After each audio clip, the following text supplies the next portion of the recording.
And you are watching Minerva classes Khagaria. आप सभी का एक बार फिर से स्वागत है मिनरवा क्लासेस के इस यूट्यूब पोर्टल पे। हम सीडी पे एक नए सेगमेंट को लेकर के फिर से उपस्थित हैं आपके बीच में। आज हम 10 जनवरी 2022 का 2022 का पिछला क्वेश्चन देखेंगे। अभी तक में जितने भी सेट्स हुए हैं, आई थिंक यदि उनको आप गौर से देखेंगे तो कई सारे क्वेश्चंस रिपीट हो रहे हैं। जैसे कोहलबर्ट का थ्योरी है, पियाजे वाइगोत्स्की है, या फिर हॉवर्ड गार्डनर का है।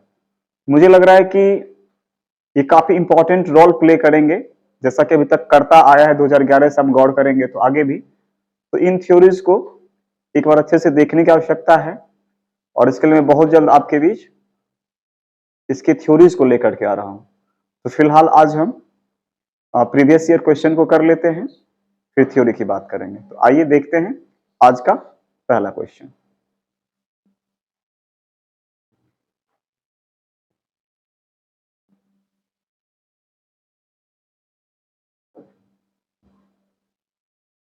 निम्न में से कौन सा कथन सही नहीं है? विकास क्रमबद्ध व व्यवस्थित होता है। विकास केवल आनुवांशिकता से प्रभावित होता है। विकास के सभी क्षेत्र एक दूसरे पर निर्भर हैं। विकास की गति व्यक्तिगत होती है। वृद्धि और विकास से रिलेटेड है और पूछ रहा है कि कौन सा सही नहीं है। निगेटिव क्वेश्चन है, याद रखिएगा। विकास क्रमबद्ध और व्यवस्थित होता है, बिल्कुल सही है।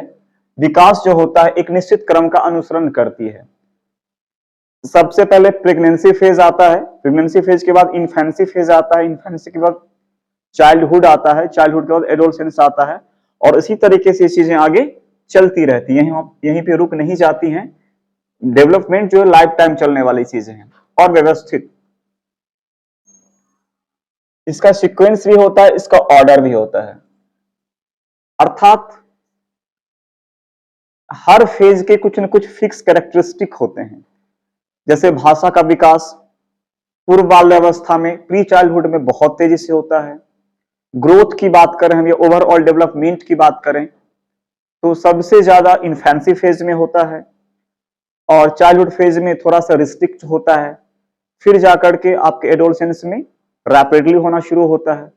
कुछ चीजें हैं हर फेज के साथ उसके कैरेक्टरिस्टिक्स जुड़े हुए हैं, जिनके जो कैरेक्टरिस्टिक्स हैं, जो लक्षण हैं, वह सारे बच्चों में समान रूप से पाया जाता है। हाँ, उसकी दर अलग अलग हो सकती है, गति अलग होगी, मात्रा अलग होगी, ये पॉसिबल है। तो एक नंबर सही है। विकास केवल आनुवांशिकता से प्रभावित होता है। विकास केवल आनुवांशिकता से प्रभावित नहीं होता है, बल्कि विकास की आनुवांशिकता के साथ साथ वातावरण भी जिम्मेवार है। अर्थात इसके दो फैक्टर हैं, हेरिडिटी और इन्वायरमेंट। तो ये गलत हो गया। विकास के सभी क्षेत्र एक दूसरे पर निर्भर करते हैं, बिल्कुल।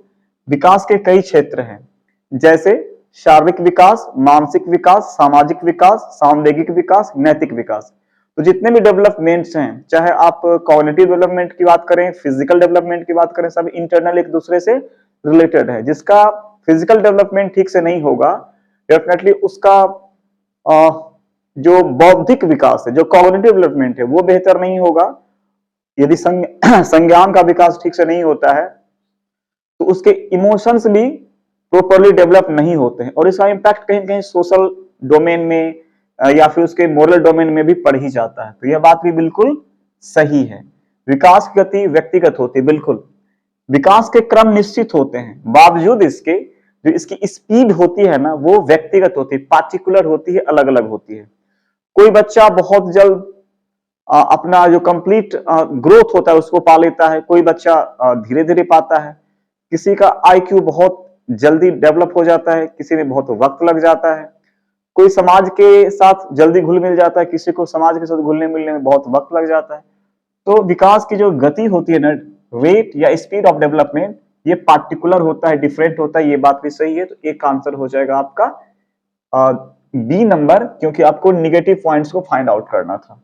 आते हैं क्वेश्चन नंबर 2 पे।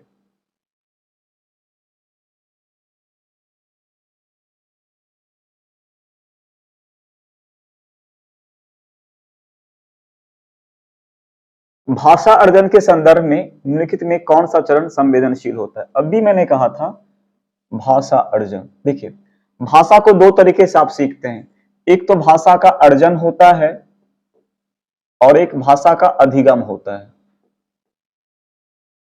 लर्निंग जिसको कहते हैं। अर्जन एक्विजिशन को कहते हैं। अर्जन नेचुरली होगा, स्वाभाविक रूप से होगा, इसके लिए किसी एफर्ट की जरूरत नहीं पड़ेगी। थोड़ा समझ लेते हैं अर्जन और अधिगम में डिफरेंस क्या है। देखिए, अर्जन जो होगा वह नेचुरली होगा, बिना क्लासरूम का होगा, वातावरण के आसपास के हिसाब से होगा और समाज संस्कृति का बहुत बड़ा प्रभाव पड़ता है अर्जन पे। जो मदर टंग होता है वह अर्जन के द्वारा सीखता है बच्चा, फर्स्ट लैंग्वेज जिसको कह सकते हैं। और जो अधिगम होता है औपचारिक रूप से होता है, क्लासरूम में होता है, इसके लिए टीचर की व्यवस्था होती है और फिक्स इसका ड्यूरेशन होता है, पीरियड होता है, इसमें एफर्ट की जरूरत होती है। दोनों में बेसिक डिफरेंसेस हैं।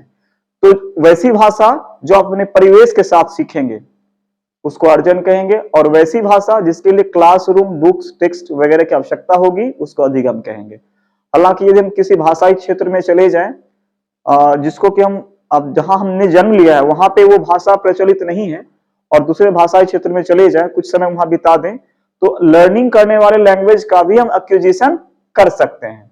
इसके लिए भी थ्योरीज हैं। अब है कि कौन सा चरण इंपॉर्टेंट होगा, संवेदन सेंसिटिव होगा। जन्म पूर्व अर्थात गर्भ में भाषा नहीं सीखी जा सकती है। प्रारंभिक बाल्यावस्था मोटा मोटी ये 2 से 6 साल होता है, बिल्कुल ये सबसे इंपॉर्टेंट रोल प्ले करता है। किशोरावस्था नहीं, ये नहीं होगा। एडोलसेंस, वयस्क अवस्था नहीं। भाषा अर्जन में सबसे इंपॉर्टेंट समय जो होता है वो होता है आपका प्री चाइल्डहुड फेज या प्री चाइल्डहुड पीरियड। आप जो कुछ करते हैं बच्चा तुरंत उसको इमिटेट करने की कोशिश करता है, नकल करने की कोशिश करता है, वरना बच्चा को क्या पता कि रोटी क्या है। आप बोलते हैं ये नाक है तो बच्चा नाक को नाक कहता है, आप बोलिए पत्थर तो बच्चा नाक को पत्थर कहेगा और वह उसी के रूप धीरे धीरे वह सीखना शुरू करेगा। इसलिए सबसे ज्यादा इंपॉर्टेंट रोल प्ले करेगा प्रारंभिक बाल्यावस्था या अर्ली या प्री चाइल्डहुड। आते हैं क्वेश्चन नंबर 3 पे।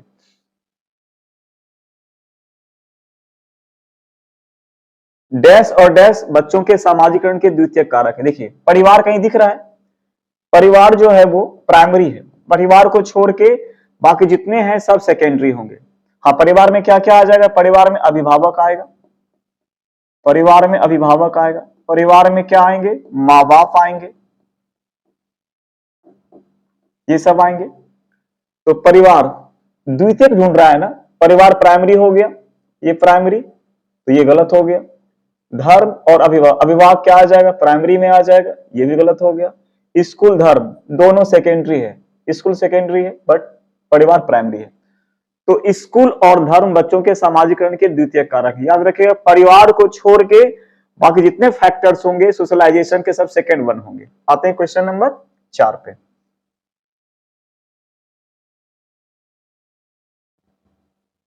जीन पियाजे के संज्ञानात्मक विकास के अनुसार बच्चे संरक्षण संरक्षण तीसरी अवस्था में प्राप्त करता है, मूर्त संक्रियात्मक अवस्था में। याद रखिएगा, मूर्त संक्रियात्मक अवस्था के बारे में थोड़ा जान लीजिए। ये पियाजे की तीसरी अवस्था है। पहली अवस्था सेंसरी मोटर स्टेज, दूसरा प्री ऑपरेशनल स्टेज, तीसरा कंक्रीट ऑपरेशनल स्टेज और चौथा फॉर्मल ऑपरेशनल स्टेज। 4 अवस्थाएं हैं। जो थर्ड वन है ये आपका 7 से 11 चलेगा। इसमें बच्चा संरक्षण कर लेता है, इसमें पलटावी गुण आ जाता है, रिवर्सिबिलिटी जिसको कहते हैं, संरक्षण को कंजर्वेशन कहते हैं इंग्लिश में। इसमें विकेंद्रीकरण,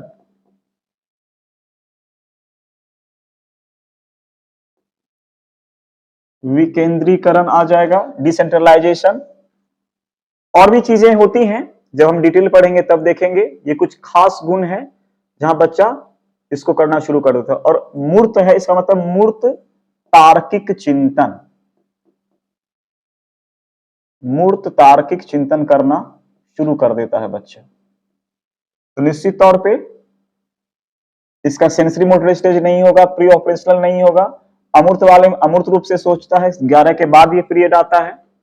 और ये जो आता है 0 से 2 साल तक, ये 2 से 7 साल तक, इसमें भी 2 छोटे छोटे फेज होते हैं।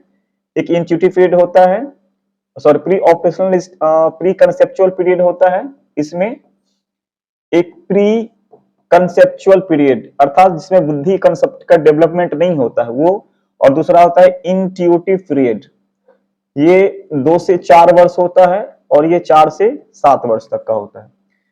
हिंदी में उसको पूर्व प्रज्ञा काल और इसको अंत प्रज्ञा काल कहते हैं। तो निश्चित तौर पे संरक्षण किस अवस्था में कर पाएगा बच्चा? अब एक संरक्षण किसको कहते हैं? संरक्षण कहते हैं कि आप कोई क्वालिटी सीख गए, कोई गुण सीख गए और उसका प्रयोग आप दूसरे तीसरे रूप में भी कर ले रहे हैं, तो आपने संरक्षण कर लिया। जैसे एक बच्चा उसको एक बाल्टी में थोड़ा द्रव्य देते हैं, सपोज एक बाल्टी में 2 या 4 लीटर द्रव्य दे देते हैं, तो बच्चे को लग रहा है कि ये बाल्टी में है 4 लीटर है, बड़ा साइज है। उसी बाल्टी के 4 लीटर के द्रव्य को यदि आप किसी दूसरे शिफ्ट साइज वाले बर्तन में डाल दें और बच्चा तब भी कहे कि यह द्रव्य की मात्रा, इसका द्रव्यमान उतना ही है जितना उस बाल्टी में था, समझिए उसने संरक्षण कर लिया। संरक्षण कब तक नहीं होगा? संरक्षण तब तक नहीं होगा जब तक कि पलटावी गुण नहीं होगा, अर्थात बच्चा यहां से दिल्ली जा पा रहा है फिर दिल्ली से वापस आ रहा है, ये पलटावी गुण हो गया। इसी में क्लासिफिकेशन बच्चा कर लेगा, रैंकिंग कर लेगा, क्रमबद्धता के बेसिस पे, क्वालिटी के बेसिस पे, सारे जो कैरेक्टरिस्टिक हैं ये थर्ड वन के हैं, अर्थात मूर्त संक्रियात्मक अवस्था के हैं। आते हैं क्वेश्चन नंबर 5 पे, इसका आंसर हो जाएगा यही मूर्त संक्रियात्मक अवस्था।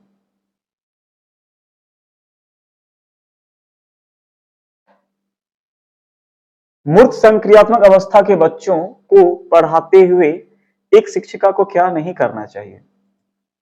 अभी आपने देखा इसके कुछ कैरेक्टरिस्टिक को। वर्गीकरण के मौके देना, मैंने कहा था वर्गीकरण करना चाहिए, अभी तुरंत मैंने कहा कि करना चाहिए। ऐसी समस्या जिसमें अमूर्तता, अमूर्तता तो चौथी अवस्था में, फॉर्मल ऑफरेंस स्टेज जो होता है वो चौथी अवस्था में, ये नहीं देंगे। क्रमित करने, हमने अभी तुरंत कहा क्रम में रैंकिंग करने के काम को दे सकते हैं। मूर्त संसाधन जो सामने हो ये दे सकते हैं। देखिए जो मूर्त संक्रियात्मक अवस्था होती है उसमें क्या क्या होता है? वर्गीकरण होता है, इसको क्लासिफिकेशन कहते हैं। संरक्षण होता है, कंजर्वेशन जिसको कहते हैं। इसके बाद उसमें होगा आपको क्लासिफिकेशन, कंजर्वेशन होगा, पलटावी गुण, रिवर्सिबिलिटी हो जाएगी, बच्चा अब डिसेंट्रलाइजेशन हो जाएगा, अर्थात सिर्फ केंद्र की ओर नहीं देखेगा, विकेंद्रीकरण, अलग अलग एक्सपेक्ट में बच्चा सोचना शुरू करेगा धीरे धीरे, और बच्चा तार्किक रूप से चिंतन करेगा लेकिन केवल मूर्त वस्तुओं का। ये कुछ खास कैरेक्टरिस्टिक है इसके। तो अमूर्तता ये चौथी अवस्था। वर्गीकरण समझ रहे हैं, गुण के आधार पे वस्तुओं को बांट देना। क्रमित गुण के आधार पे होगा, रैंकिंग कर देना, क्रमित करने के कार्य, ये कौन बड़ा है कौन छोटा है, फर्स्ट कौन आएगा, सेकेंड कौन आएगा, थर्ड वन कौन आएगा, कौन ज्यादा फैला है कौन कम फैला है, ये क्रम देना हुआ। मूर्त संसाधन अर्थात वस्तु सामने हो और उसके बाद उसके बारे में हम तर्क कर रहे हैं, तो मूर्त संसाधन से भी बच्चा कोई ना कोई काम कर लेगा। तो बी नंबर इसका आंसर हो जाएगा। आते हैं क्वेश्चन नंबर 6 पे।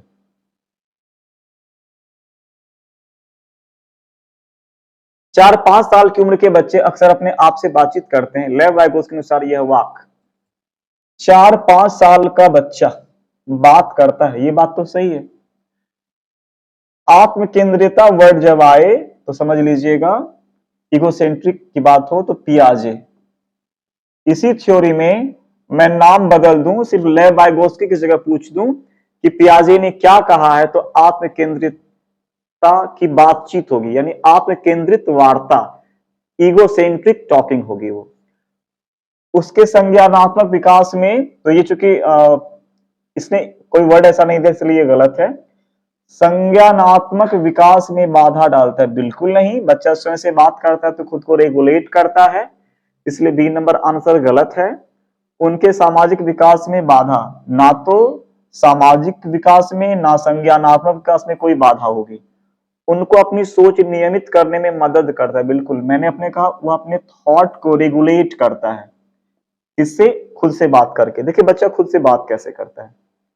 सपोज बच्चा के पास कोई एक खिलौना है और उसके पार्ट खुल गए हों या खोल दिए गए हों, अब बच्चा उसको कनेक्ट कर रहा है, ऐड कर रहा है, फिर से उसको मेन फॉर्म में ला रहा है, बच्चा खुद से बात कर रहा है।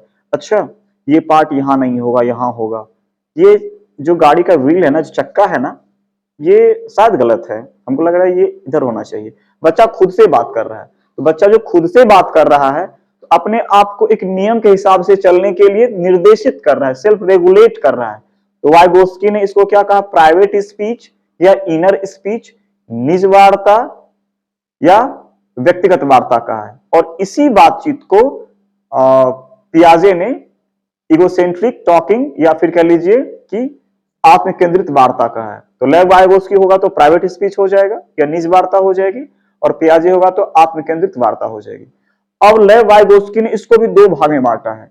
बच्चा जब बोल के सिर्फ खुद को रेगुलेट करे, बात करे, तो इसको केवल प्राइवेट स्पीच या इनर स्पीच कहते हैं। लेकिन जब बच्चा मन ही मन बात करे, आवाज बाहर ना निकले, तब उसको कहा जाता है प्राइवेट साइलेंट स्पीच या इनर साइलेंट स्पीच, अर्थात बिना आवाज के बातचीत करना खुद से। तो आते हैं क्वेश्चन नंबर 7 को देखते हैं। इसका आंसर हो जाएगा आपका, यह वाक्य कहलाएगा अपनी सोच को नियमित करने में मदद करता है। Come to the question number 7। निम्न में से किसने जोड़ दिया कि व्यक्तिगत विकास को सामाजिक और सांस्कृतिक संदर्भ के बिना नहीं समझा सकता है? ले वाइगोस्की आंसर हो जाएगा इसका। वाइगोस्की के लिए मैंने पहले भी कहा, 3 शब्द को पकड़ लीजिए, एक समाज, एक संस्कृति और एक भाषा। Society, culture and language. तीनों शब्द किससे रिलेटेड हैं? लेव वाइगोस्की से।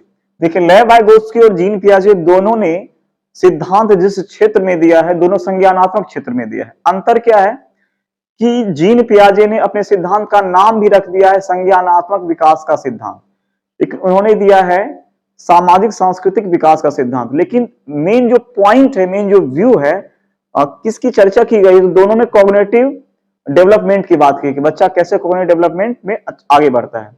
एक अंतर और है पियाजे वाइगोस्की में कि पियाजे ने एज के हिसाब से क्लासिफिकेशन किया है, 4 फेजेस में बांट करके बौद्धिक विकास को, जबकि इन्होंने किसी को एज के हिसाब से बंटवारा नहीं किया है। और सबसे बड़ी बात यह है, इन्होंने समाज और संस्कृति को आधार माना है बच्चों के डेवलपमेंट के लिए, अर्थात बच्चा का जो विकास होगा वह समाज और संस्कृति के सापेक्ष होगा। जैसी संस्कृति होगी, जैसा समाज होगा, उसके हिसाब से बच्चा बौद्धिक विकास को प्राप्त करेगा। तो इसका आंसर हो जाएगा ए नंबर। ये नहीं होगा। स्किनर इसने पुनर्बलन की चर्चा की है। रीइंफोर्समेंट, कोहलबर्ग ने नैतिक विकास का सिद्धांत दिया है, नैतिक विकास का सिद्धांत। Moral development theory Lawrence Kohlberg ने दिया है। आते हैं क्वेश्चन नंबर 8 पे। लॉरेंस कोहलबर्ग द्वारा प्रतिपादित नैतिक विकास के किस स्तर पर व्यक्ति यह तर्क करता है कि केवल समाज ही तय कर सकता है? मुझे लग रहा है आप एक बार सुन लीजिए, इसमें कहीं कोई गलती नहीं होगी। नैतिक विकास का सिद्धांत जो है कोहलबर्ग ने भी दिया है, पियाजे ने भी दिया है। पियाजे ने 2 भाग में बांटा है, छोड़ दीजिए उसको। अभी आप कोहलबर्ग की चर्चा करते हैं। कोहलबर्ग ने 3 फेज में बांटा है। पहले फेज को पूर्व पारंपरिक अर्थात परंपरा से पहले, प्री कन्वेंशनल स्टेज। सेकेंड को परंपरा की अवस्था, जिसको कन्वेंशनल स्टेज कहते हैं। और तीसरे को कहा गया है पोस्ट कन्वेंशनल स्टेज या उत्तर पारंपरिक या परंपरा के बाद की अवस्था। अब प्रत्येक को 2-2 छोटे-छोटे सब पार्ट में, छोटे-छोटे भाग में बांटा गया है। जो पहला आपका है, जिसको आप कहते हैं परंपरा के पहले या पूर्व परंपरागत या प्री कन्वेंशनल, उसके 2 भाग हैं। पहला है दंड एवं आज्ञा पालन, जो उम्र 4 साल से शुरू होता है। और दूसरा आपका आ जाता है लेन देन अभिमुखता।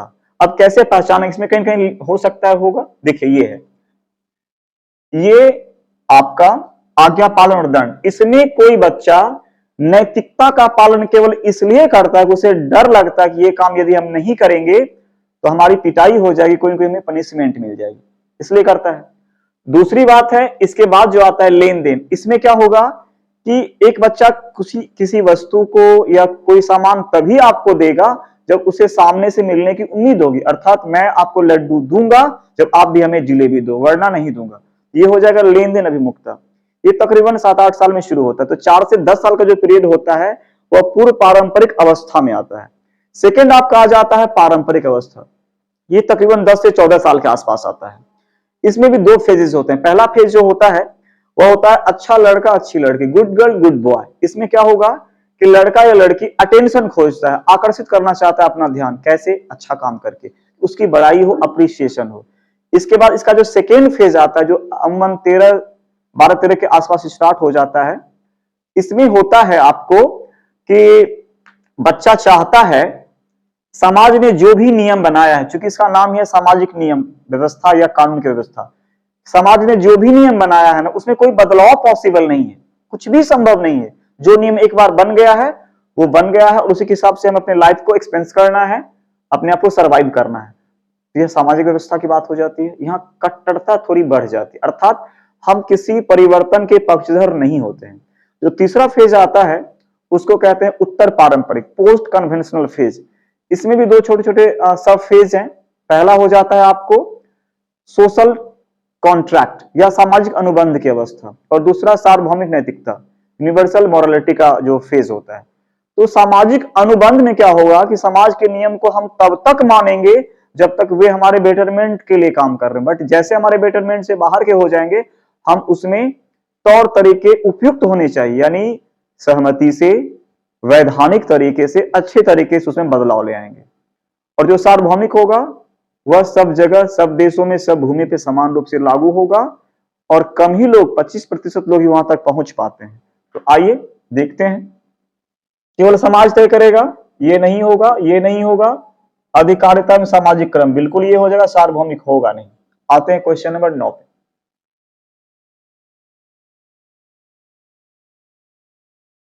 निम्नलिखित में कौन सी व्याख्या हॉवर्ड गार्डनर द्वारा प्रतिपादित तार्किक गणितीय बुद्धि? इनका थ्योरी है P2L2MBS, और एक्स्ट्रा 3 बुद्धि और है, +3।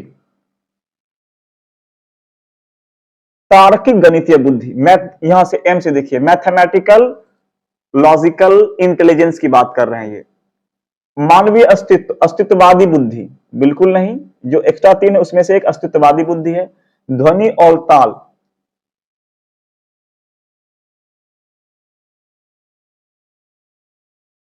म्यूजिकल इंटेलिजेंस, ये भी नहीं होगा। स्थानों के पैटर्न को पहचानने व उनमें फेरबदल करने की क्षमता, ये स्पैटियल इंटेलिजेंस के अंतर्गत आएगा। स्थानिक बुद्धि, समस्याओं को तर्कपूर्ण तरीके से विश्लेषण करने व मसलों की वैज्ञानिक दृष्टि से विश्लेषण करने। देखिए, समस्याओं को तर्कपूर्ण तरीके से आप सोच पा रहे हैं, बिल्कुल आपका आंसर ये हो जाएगा। जो P2L2 होता है, P2 2 P हो गया, L2MBS, मैं एक बार शॉर्ट में बोल देता हूं। पर्सनल सेल्फ, जिसको आप कहते हैं इंट्रापर्सनल, अर्थात हमें पता होता है अपने बारे में, हमें क्या शक्ति है, क्या कमी है। पर्सनल अदर्स, अर्थात इंटरपर्सनल, दूसरे के बारे में जानना। एक एल से हो जाएगा लिंग्विस्टिक इंटेलिजेंस, भाषाई बुद्धि। एक एल से हो जाएगा लॉजिकल मैथमेटिकल इंटेलिजेंस, गणितीय तार्किक बुद्धि। एम से यहां मैं मिस्टेक कर गया था, म्यूजिकल इंटेलिजेंस यानी संगीतीय बुद्धि। बी से हो जाएगा बॉडी काइनेस्थेटिक इंटेलिजेंस यानी शरीर गति की बुद्धि, जिसका शरीर पर पूरा नियंत्रण हो जाता है, जिससे शल्य चिकित्सक घंटों घंटे खड़ा होकर के वो ऑपरेशन करते रहते हैं, उनके पैर हाथ अच्छे से काम करते हैं। जिम्नास्ट, जो सर्कस वगैरह में काम करता है। एक्रोबैट, देखिए स्पैटियल इंटेलिजेंस, जो छोटे छोटे यही स्थानों के पैटर्न को पहचानने और उन्हें फेरबदल करने की क्षमता होती है। ये है P2L2MBS। मैंने पहले वीडियो में, 1 जनवरी की वीडियो के हाफ पार्ट में, जिसमें 10 क्वेश्चन है, उसमें मैंने इसका पूरा डिटेल करवाया हुआ है, आप चाहें तो वहां से मदद ले सकते। एक क्वेश्चन कंटिन्यू इसमें पूछ रहा है। तो आते हैं क्वेश्चन नंबर 10 पे, और फिलहाल 9 का आंसर आपका हो रहा है डी नंबर।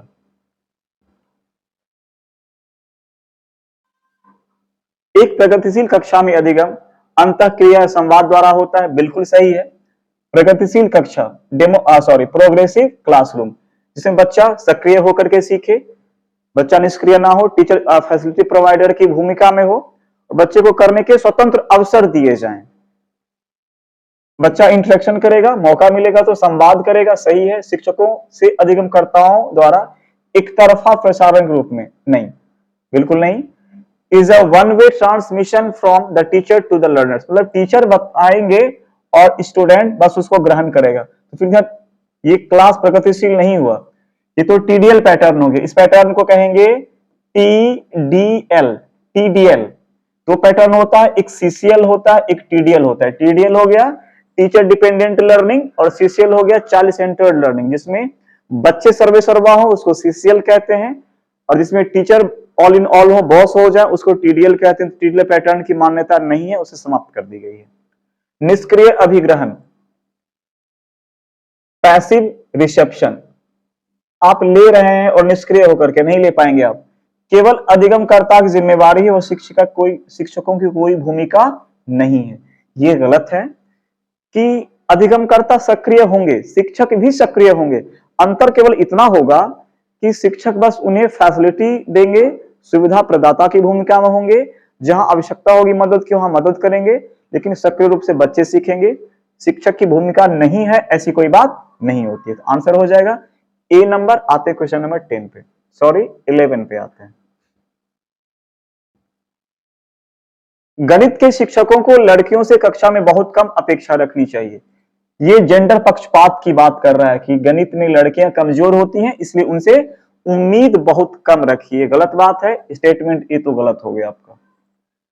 लड़कियों में गणित को समझने की अनुमानित क्षमता नहीं होती, पूरा पूरा गलत है। बहुत सारी लड़कियां हैं जिन्होंने मैथ में झंडे गाड़ दिए हैं, आगे भी ये चीजें चलती रहेंगी। लड़कियों किसी से कम समझने की भूल आप बिल्कुल ना करें, बल्कि अब तो लड़कों को खतरा उत्पन्न हो गया है, ठीक है ना। आप किसी भी सेक्टर में देख लीजिए, लड़कियां बेहतरीन कर रही हैं, बहुत लाजवाब कर रही हैं।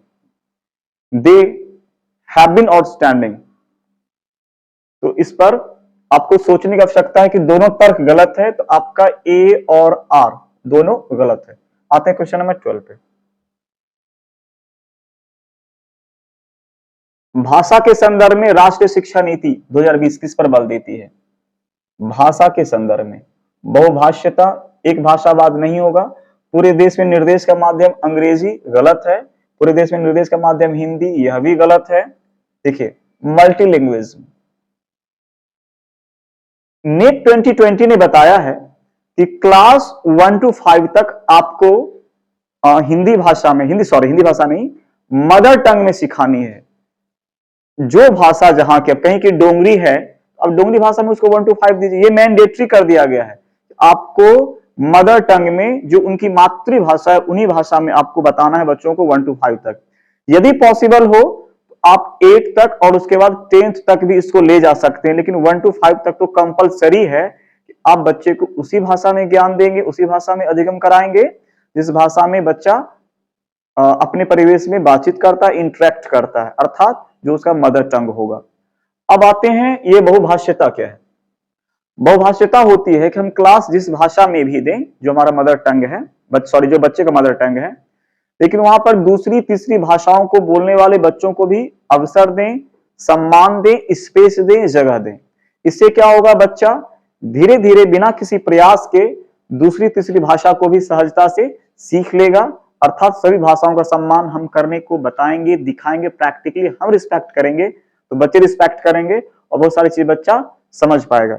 जैसे अब कोई इंग्लिश मीडियम का बच्चा आ रहा है हिंदी मीडियम वाले में, तो हिंदी मीडियम वाले आंख को आंख कहता है, इंग्लिश वाला उसको आई कहेगा। यदि कोई बांग्ला भाषी बच्चा आ गया तो वह आंख को चोख कहेगा। चोख माने आंख होता है बांग्ला में। तो इससे क्या होगा, कई भाषाओं के शब्दों का संग्रहण होगा, जानकारी होगी, वो भी बहुत ही आसान तरीके से।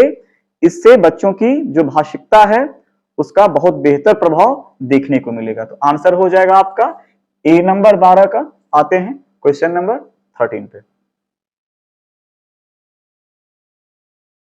मूल्यांकन का उद्देश्य क्या है?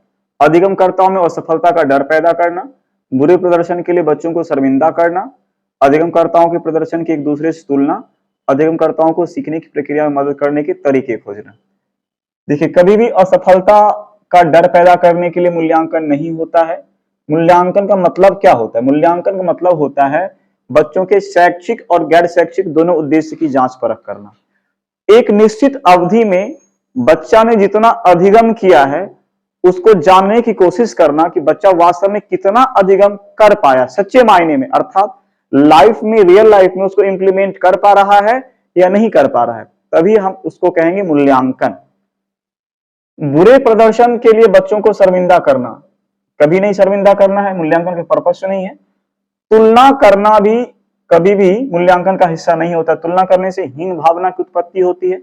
आप तुलना करिए दो बच्चों में, राम और मोहन में, कि राम बेहतर है, मोहन कमतर है, तो मोहन के दिमाग में भावना आ जाएगी, अरे भाई मैं उससे पढ़ने में कमजोर हूं, मेरे से ज्यादा क्षमतावान है। एक हे दृष्टि, एक इंफीरियरिटी वाली भावना जन्म लेगा। वह बच्चा सोचेगा जो तेज है कि मैं सुपीरियर हूं और ये मेरे से इंफीरियर है।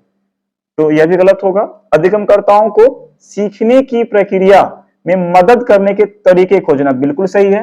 मूल्यांकन से क्या होगा? मूल्यांकन से होगा कि हम जान पाएंगे बच्चों में त्रुटि किस स्तर की है, या बच्चे क्यों गलती कर रहे हैं, why they are committing mistakes. जब हम वजह जान लेंगे उसका क्या करेंगे? सॉल्यूशन करेंगे। और सॉल्यूशन करना, वजह जानना क्या कहलाता है? वजह को जानना आपका कहलाता है निदान, और उसका सॉल्यूशन करना कहलाता है उपचार। तो पहले हम रिमेडियल टीचिंग नहीं करें। रिमेडियल टीचिंग से पहले हम वजह जानेंगे, वजह क्या है, कारण क्या है। कारण जानने के बाद हम क्या कर देंगे? रिमेडियल टीचिंग कर देंगे। मूल्यांकन का यही उद्देश्य होता है। 13 का डी हो जाएगा आंसर। आते हैं क्वेश्चन नंबर 14 पे। निम्न में कौन सा प्रश्न समालोचनात्मक सोच को बढ़ावा देता है? क्रिटिकल थिंकिंग को कौन प्रोत्साहित करेगा, इंक्रीज करेगा, प्रमोट करेगा? सौर प्रणाली का आलेख, पहले समझिए इसको क्या कहते हैं। मैंने पहले ही कहा समालोचनात्मक का मतलब होता है किसी भी अवधारणा के गुण अवगुण, अर्थात उसके सभी पक्ष, इंटीग्रेटेड व्यूज, सभी पक्ष की अपसारी चिंतन क्या कहलाएगा? समालोचनात्मक सोच। सौर प्रणाली का आलेख बनाइए। इसमें बहुत ज्यादा आपका दिमाग नहीं लगेगा, इसमें आपकी सक्रियता बहुत अधिक नहीं होगी, फिक्स चीज है। किसी संख्या किसी से गुना कर रहे हैं, इसमें भी बहुत ज्यादा सोचना नहीं है। आ रहा है तो कर लेंगे, नहीं तो कुछ सोचना ही नहीं है। शिक्षा का अधिकार अधिनियम किस वर्ष में पारित हुआ? यदि आपको मालूम है तो आप कर लेंगे, और नहीं तो आप नहीं कर पाएंगे। 2009 में पारित हुआ था, ऐसे मैंने बता दिया। शहरीकरण और वैश्वीकरण के विभिन्न सामाजिक आर्थिक स्तर के लोगों पर अलग अलग प्रभाव का विश्लेषण करें। दो वर्ड है, शहरीकरण और वैश्वीकरण, ठीक है। एक ग्लोबल अर्बनाइजेशन है और ग्लोबलाइजेशन है। जो पहले कस्बा था वह गांव बना, गांव से शहर बना, तो धीरे धीरे शहरीकरण हुआ और वैश्वीकरण हुआ, ग्लोबलाइजेशन। अर्थात हम देश के दूसरे तीसरे हिस्से की संस्कृति, या फिर कह लीजिए कि वहां की भाषा, वहां की और जो रंगतें हैं, सबसे धीरे धीरे इंटरेक्ट किया हमने और वह प्रभाव डालना शुरू किया। तो हम दूर रह के भी जो किसी के कल्चर के करीब आ गए। अभी वेस्टर्न कल्चर हम पे हावी है, पाश्चात्य संस्कृति सभ्यता, हम उसका अंधाधुंध अनुकरण कर रहे हैं। तो इसके क्या मायने हैं, इसका क्या प्रभाव पड़ेगा किन किन लोगों पर? तो अलग अलग इसका सामाजिक प्रभाव क्या पड़ेगा, आर्थिक प्रभाव क्या पड़ेगा। सामाजिक प्रभाव क्या पड़ेगा? निश्चित तौर पे हमारे पोशाक में काफी बदलाव आया है। यह कहीं न कहीं से क्या है? प्रभाव ही है वेस्टर्न कल्चर का। हमारी सोच बदली है। हम पहले कंजर्वेटिव मेंटेलिटी के थे, पहले हम दकियानुसी सोच विचार के थे, अब दकियानुसी सोच विचार के नहीं है। कुछ लोग हैं अभी भी, मैं मानता हूं, लेकिन उनकी सोच में काफी बौद्धिक बदलाव आया है, वह वैज्ञानिक तरीके से सोच पा रहे हैं। अब आर्थिक, हम पहले अपने तमाम संसाधनों के बावजूद भी ठीक से तकनीक का यूटिलाइज नहीं कर पाते थे, अब उससे बेहतर चीजें बना पा रहे हैं। मान लिया जाए, मैं एक उदाहरण दे रहा हूं, दूध का उत्पादन जहां होता था पहले वह वहीं आसपास तक ही वितरित होकर के रह जाता था, और दूध का उत्पादन एक किसी खास जगह में होने के बावजूद वहां से ट्रांसपोर्टेशन के द्वारा दूसरे तीसरे जगहों पे जाया जाता है, फिर वहां पर उसकी पैकिंग होती है और पैकिंग के बाद उसको दूसरे तीसरे कई शहरों में भेजा जाता है। ये पॉसिबल हो पाया है जब हम नई तकनीकों के साथ अपने आप को जोड़ पाए हैं, यह वैश्वीकरण की वजह से हो पाया है। तो शहरीकरण और वैश्वीकरण के कई कारण होंगे, अलग अलग प्रभाव होगा, कुछ निगेटिव इंपैक्ट भी होगा। मैंने पॉजिटिव बोला, निगेटिव भी होगा। निगेटिव होगा, निगेटिव क्या हो रहा है? परिवार टूट रहा है धीरे धीरे, हम नकल कर रहे हैं, अनुकरण कर रहे हैं, तो सारी तरह की बातें होंगी। तो इसमें क्या होगा? बच्चा ज्यादा सक्रिय होगा और ये किस चिंतन को बढ़ावा देगा? तो समालोचनात्मक सोच या चिंतन को बढ़ावा देगा। इसलिए आंसर आपका हो जाएगा 14 का डी। आते हैं क्वेश्चन नंबर 15 पे। अधिगमकर्ताओं की व्यक्तिगत भिन्नताओं को ध्यान में रखने के लिए एक शिक्षिका को अधिगमकर्ताओं की व्यक्तिगत भिन्नता, ये व्यक्तिगत भिन्नता किसकी? अधिगमकर्ताओं की। क्या है? हर अधिगमकर्ता का बैकग्राउंड अलग अलग होता है, अमीर गरीब हो सकता है, शिक्षित अशिक्षित परिवार से आ सकता है, धर्म अलग हो सकता है, जाति अलग हो सकती है। संभव है कुछ के पास लर्निंग डिजेबिलिटी भी हो, अधिगम निर्योग्यता हो, किसी को ऑटिज्म हो सकता है, किसी को एडीएचडी हो सकता है, किसी को डिसलेक्सिया डिस्प्रैक्सिया, किसी को डिमेंशिया हो सकता है, बहुत तरह की बातें हो सकती है। अब सबको ध्यान में रखना है, सबके लिए केयरफुल होना है। तो एक टीचर को क्या करना चाहिए? अधिगमकर्ताओं के पूर्व अनुभव की उपेक्षा करनी चाहिए। बच्चा जो पहले से सीख करके आया है उसके अनुभव की आप अवहेलना करेंगे, ये उचित नहीं होगा। उसे जगह दीजिए, अनुभव को हमेशा एक प्लेस मिलना चाहिए, रिस्पेक्ट मिलना चाहिए। अधिगमकर्ताओं के पूर्व अनुभवों को शामिल कर उनका संचय करना चाहिए, बिल्कुल सही। अधिगमकर्ता जो कुछ सीखा है पहले से, उसके एक्सपीरियंसेस हैं, उसको शामिल करिए कक्षा कक्ष में और उसको संचय करिए, गैदर करिए। उसी के बेस पे नई जानकारी देने की आप कोशिश करें। सभी अधिगमकर्ताओं के लिए मानकृत पाठ्यचर्या गलत हो जाएगा। जब अधिगमकर्ता का बैकग्राउंड अलग है, उनका आईक्यू अलग है, ईक्यू अलग है, तो एक ही तरह का मानकीकृत फिक्स स्टैंडर्डाइज्ड करिकुलम क्यों लागू करेंगे? उनमें लचीलापन होना चाहिए, तो यह बात उचित नहीं है। अधिगमकर्ताओं के आकलन हेतु तो एक समान तरीका इस्तेमाल करना चाहिए, यह भी गलत है। पाठ्यचर्या अलग होना चाहिए, उसके आकलन का तरीका भी अलग होना चाहिए। यदि एक जैसा तरीका अपनाएंगे आकलन के लिए तो कुछ बच्चे ट्रैप होंगे, वो ठीक से अपने आप को एक्सप्रेस नहीं कर पाएंगे।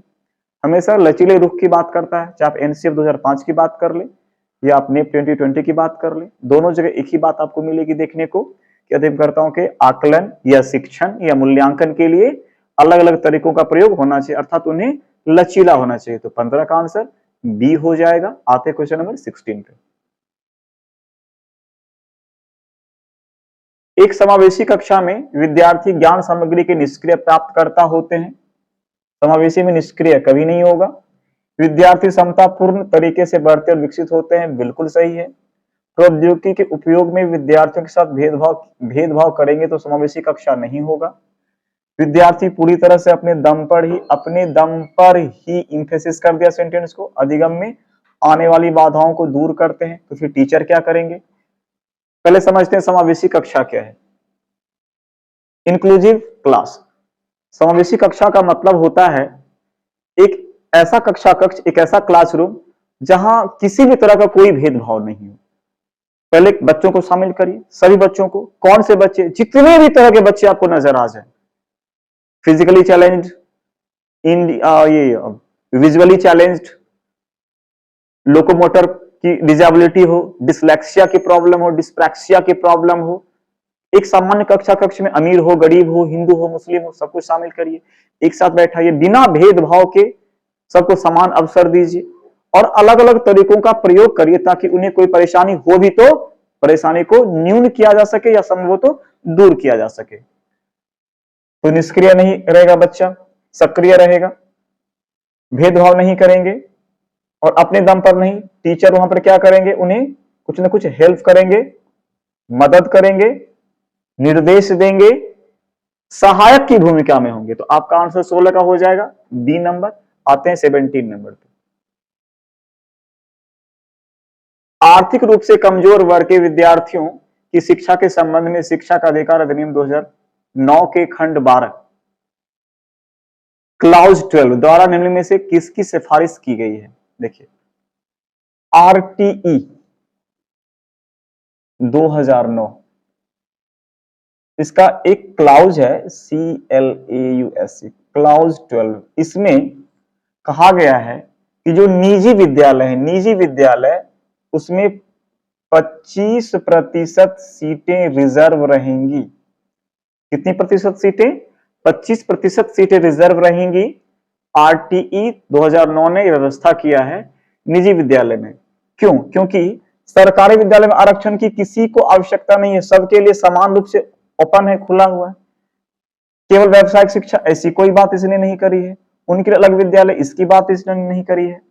अर्थात जो भी प्राइवेट स्कूल है, एफिलिएटेड है और गवर्नमेंट के अधीन है बट वो प्राइवेट है, ऐसे विद्यालय में EWS कैटेगरी के बच्चों के लिए 25% सीट रिजर्व है, उनका एडमिशन होगा और जो उनका तय किया हुआ फी है गवर्नमेंट के द्वारा वही फी पे की जाएगी गवर्नमेंट के द्वारा, निश्चित तौर पे गवर्नमेंट पे करेगी उसके लिए, और वो पेरेंट्स पे नहीं करेंगे।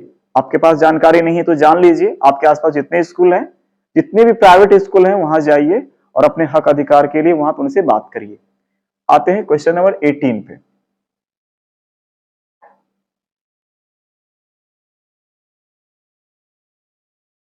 निम्न में कौन सी अधिगम अक्षमता गणितीय गणना करने की क्षमता को सीधे प्रभावित करती है?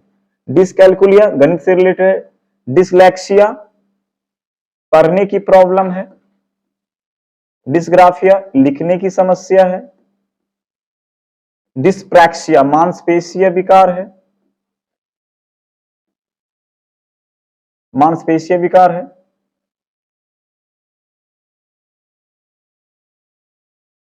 आते हैं क्वेश्चन नंबर 19 पे।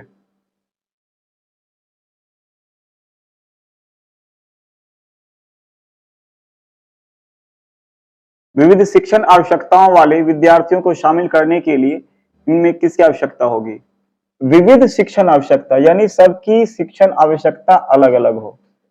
निश्चित तौर पे ये बात कर रहा है कि बच्चे अलग अलग बैकग्राउंड के होते हैं, उनकी क्षमता अलग होती है, हो सकता है कुछ को परेशानी भी हो, उसके लिए किसकी आवश्यकता होगी? बैठने की निश्चित व्यवस्था हम निश्चित व्यवस्था कर देंगे, और जिनको लोकोमोटर प्रॉब्लम होगी, जिनको चलने फिरने में परेशानी होगी, फिर वहां तक कैसे पहुंचेगा, ये आपका विकल्प गलत होगा। लचीला पाठ्यक्रम बिल्कुल होना चाहिए। मानकीकृत आकलन यानी असेसमेंट का एक फिक्स तरीका, यह गलत है। जहां भी फिक्स आ जाए ना वो गलत होगा। मैं आपको कुछ कीवर्ड दूंगा, उसकी मदद से बहुत सारे क्वेश्चंस आप कर पाएंगे। पाठ्य पुस्तक केंद्रित यानी बुक के लिए बच्चे नहीं, बुक के लिए बच्चे होंगे, ये तो गलत होगा ना। बच्चों के लिए बुक को होना चाहिए, स्कूल बच्चा के लिए, टीचर बच्चा के लिए, किताबें बच्चा के लिए, सिलेबस बच्चा के लिए, करिकुलम बच्चा के लिए, सब कुछ बच्चों के लिए होना चाहिए। बच्चा किसी के लिए नहीं, बच्चा के लिए सब कुछ। लोकतांत्रिक कक्षा, प्रगतिशील कक्षा, समावेशी कक्षा, ये होना चाहिए, सीसीएल पैटर्न। तो ये भी आपका गलत हुआ। आते हैं क्वेश्चन नंबर 20 पे। प्रतिभाशाली विद्यार्थियों की आवश्यकताओं को पूरा करने के लिए निम्न में कौन सी एक प्रभावी रणनीति है? कैसा बच्चा है? प्रतिभाशाली स्टूडेंट।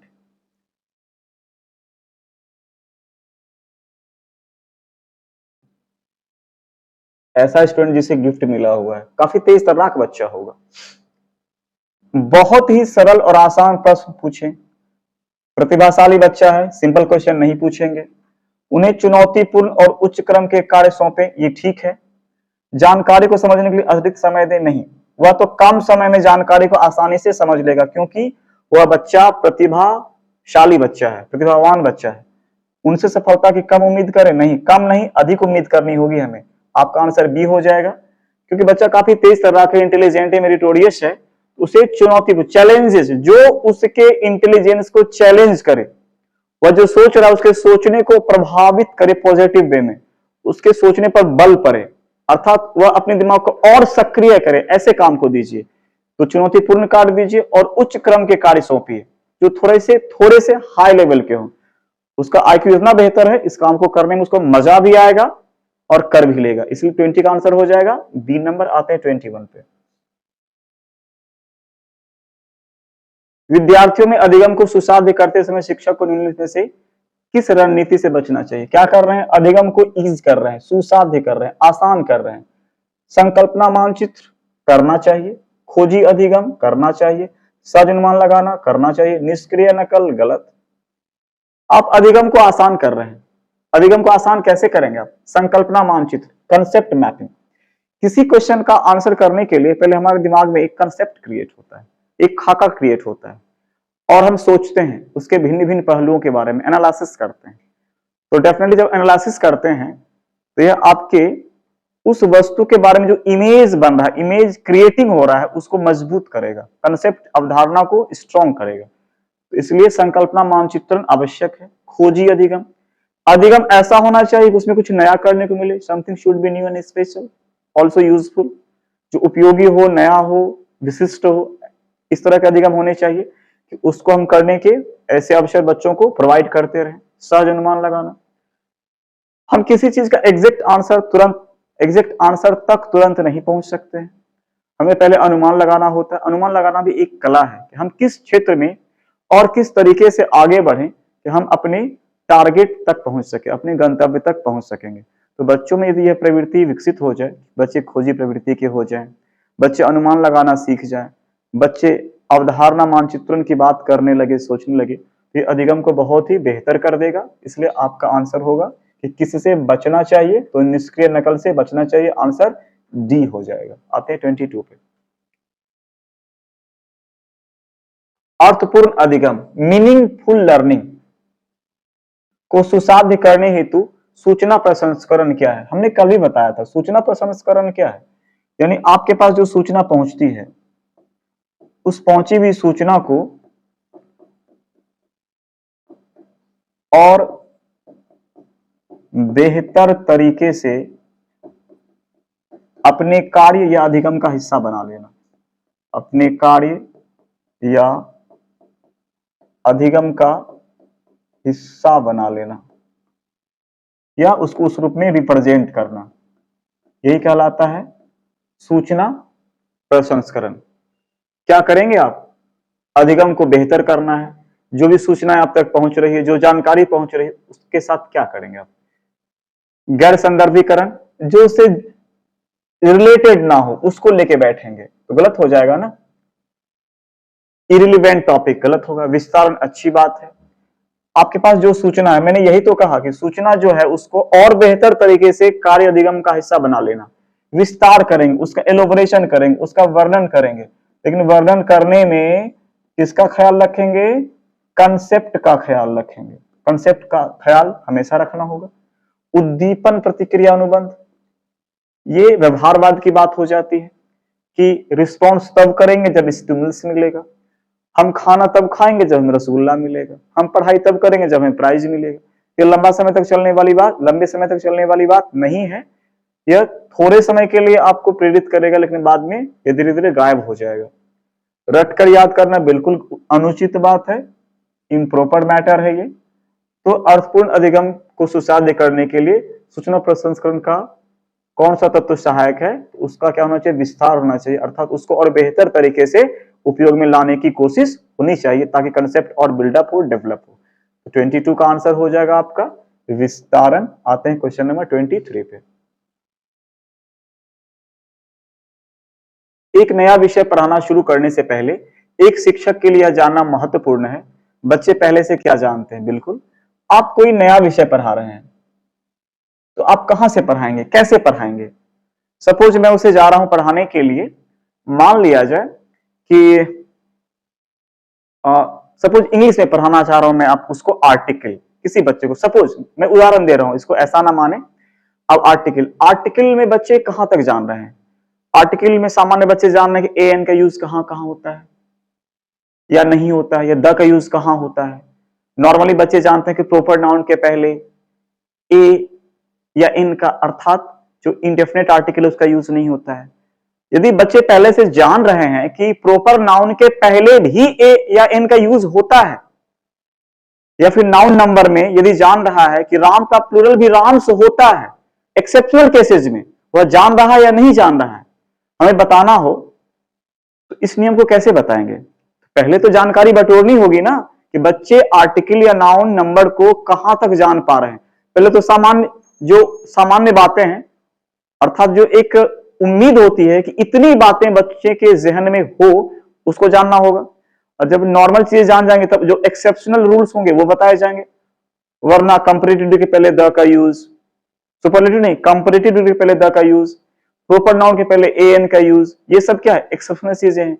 या प्रोपर नाउन का जो फॉर्मेशन होता है प्लूरल नंबर में, ये सब एक्सेप्शनल बातें हैं। तो इसको कैसे पता करेंगे? हम जानेंगे कि बच्चे पहले से क्या जानते हैं। तो यह सही है। सामान्य भ्रांतियां, बच्चा जैसे सामान्य भ्रांतियां इसी में, अब बच्चा सपोज मैंने कहा there are 5 rams in my class, मेरी कक्षा में राम नाम के 5 लड़के हैं। अब बच्चे को पता था कि राम का प्लूरल राम्स होता ही नहीं है, तो उसकी भ्रांति थी, उस भ्रांति को हम दूर करेंगे। हाँ, नॉर्मली नहीं होता, ये बात सही है। अब बच्चे को हम बता रहे हैं रमेश इज वेटिंग आउटसाइड, कोई रमेश है जो बाहर इंतजार कर रहा है। अब हमने ए रमेश लगा दिया। अब बच्चे को पता था कि प्रॉपर नाउन पहले ए का यूज नहीं होता है, इसका मतलब हो जाए कोई रमेश नाम का आदमी जो बाहर इंतजार कर रहा है। तो निश्चित तौर पे जो उसके मिसकंसेप्शन थे उसको जानना बहुत जरूरी है, इसलिए ये आवश्यक है। विषय सीखने के लिए पूर्व अपेक्षाएं, किसी विषय को सीखने से पहले हमारी क्या अपेक्षाएं हैं कि बच्चा जैसे आर्टिकल को बेस माने कि कहां तक सीखना चाहिए, उसके क्लास करिकुलम और उसकी मानसिक क्षमता के हिसाब से बच्चा कहां तक सीख सकेगा, हमारी उम्मीदें तय होनी चाहिए निश्चित तौर पे। विद्यार्थियों की पसंदीदा अधिगम शैली, ये तो और इंपॉर्टेंट है कि स्टूडेंट किस अप्रोच से, किस उपागम से, किस तौर तरीके से अच्छे से सीख सकेगा, यह भी हमें पता होना चाहिए। तो इसका भी अंदाजा लगा लिया जाना चाहिए। ये सब के सब क्या है, महत्वपूर्ण है। 1 2 3 4, 1 2 3 4 ऑप्शन डी में है, डी आंसर सही हो जाएगा। आते हैं 24 पे। सीखने के लिए संरचनात्मक उपागम के द्वारा निम्नलिखित में से किसे बढ़ावा दिया जाता है? संरचनात्मक उपागम, कंस्ट्रक्टिव अप्रोच, कंस्ट्रक्टिव अप्रोच। प्रतिपादक शिक्षण, एक्सपोजिटरी टीचिंग, पूछताछ आधारित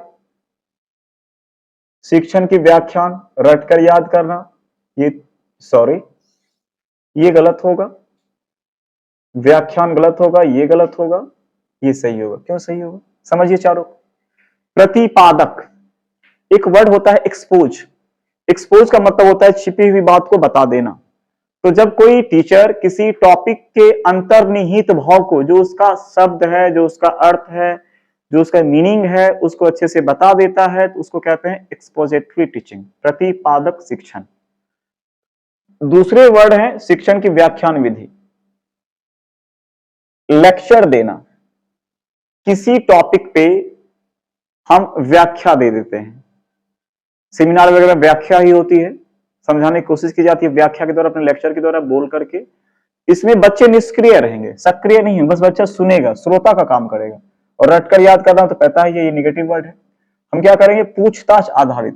देखिए, सबसे अच्छा अधिगम का तरीका वो होता है जिसमें बच्चे सक्रिय हों। हम कुछ बता रहे हैं और बीच बीच में बच्चों से हम पूछ रहे हैं, बच्चा हमसे भी पूछ रहा है, दोनों एक दूसरे से क्वेश्चन आंसर कर रहे हैं। यह तरीका सबसे अच्छा तरीका होगा, दोनों एक्टिव होंगे, दोनों की सहभागिता होगी। तो निश्चित तौर पे आपका आंसर हो जाएगा 25 का बी। आते हैं 24 का बी होगा। आते हैं 25 पे। एक शिक्षिका विद्यार्थियों से उनकी स्वयं की चिंतन प्रतिक्रियाओं के बारे में सोचने के लिए कह रही है। वह विद्यार्थियों के बीच किस तरह के कौशल विकसित करने पर ध्यान केंद्रित कर रही है? देखिए, स्वयं की चिंतन, इसको नोट करिए।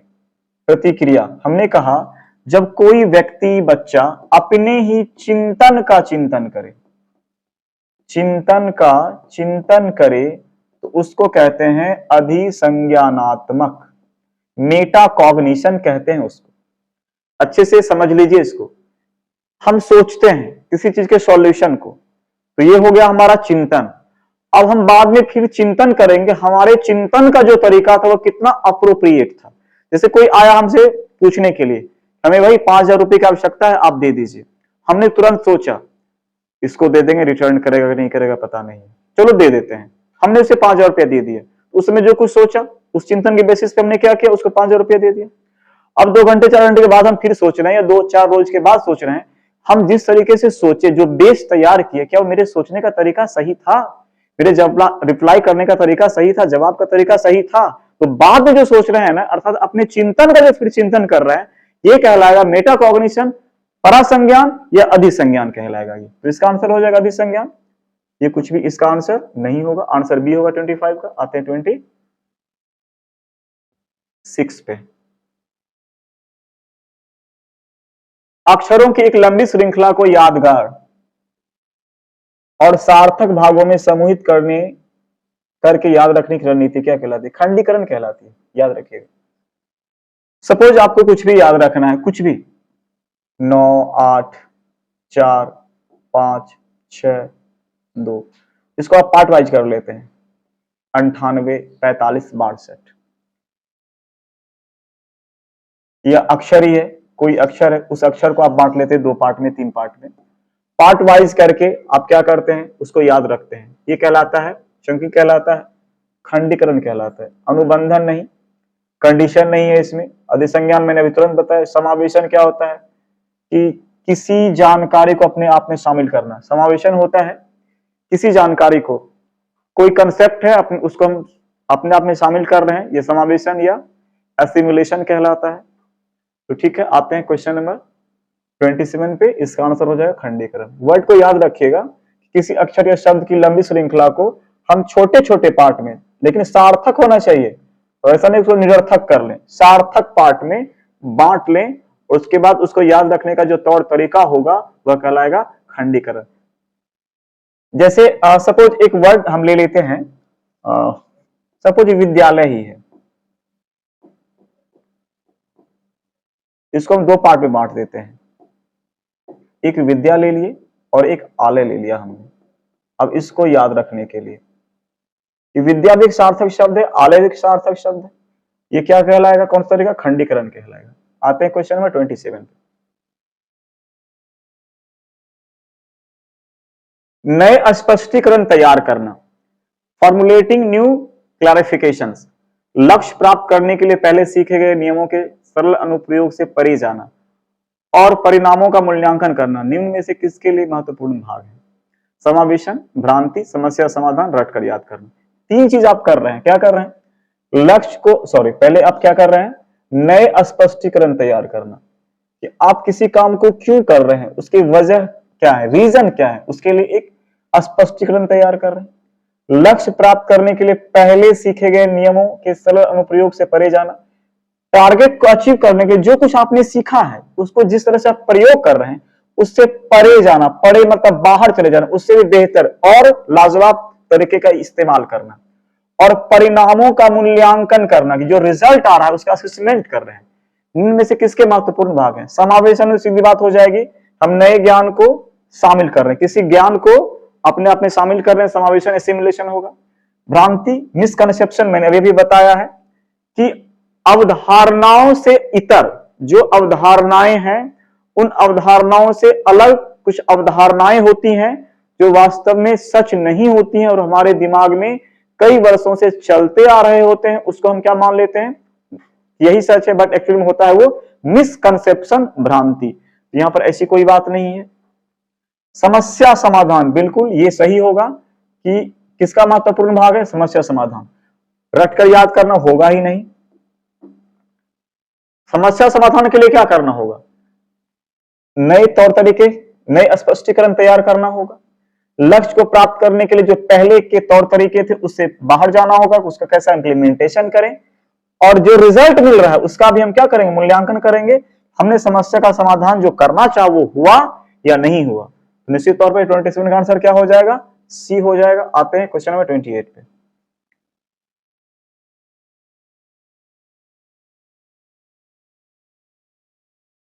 शिक्षकों को किसी संप्रत्यय से संभावित विद्यार्थियों द्वारा ग्रहण भ्रांतियों और वैकल्पिक अवधारणाओं की उपेक्षा करनी चाहिए। बिल्कुल नहीं, मैंने अभी कहा कि किसी कंसेप्ट के बारे में बच्चों में जो कुछ भी भ्रांति है और जो उसके ऑप्शनल कंसेप्ट्स हैं, वैकल्पिक अवधारणा है, उसकी उपेक्षा, अनदेखा करना, अनदेखा, अवहेलना करना, इग्नोर करना नहीं करनी चाहिए, ये गलत है।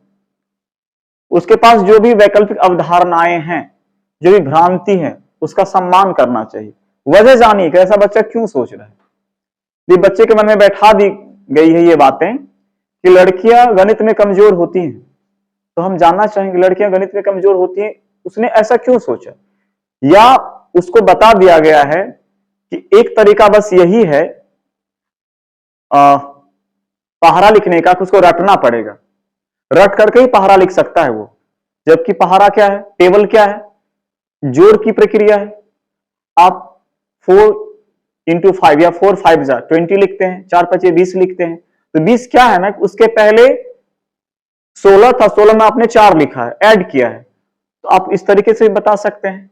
कि जो तौर तरीके लेकर के आया है कि उसी तरीके से वो आगे बढ़ेगा, ऐसी बात नहीं। उसके लिए और भी ऑप्शनल तरीके आपके पास है, उसी तरीके से उसके पास भी कुछ ऑप्शनल तरीके होंगे, उसको पूछिए, उसको जानिए निश्चित तौर पे। तो ये कह रहा है कि उपेक्षा करनी चाहिए, गलत है।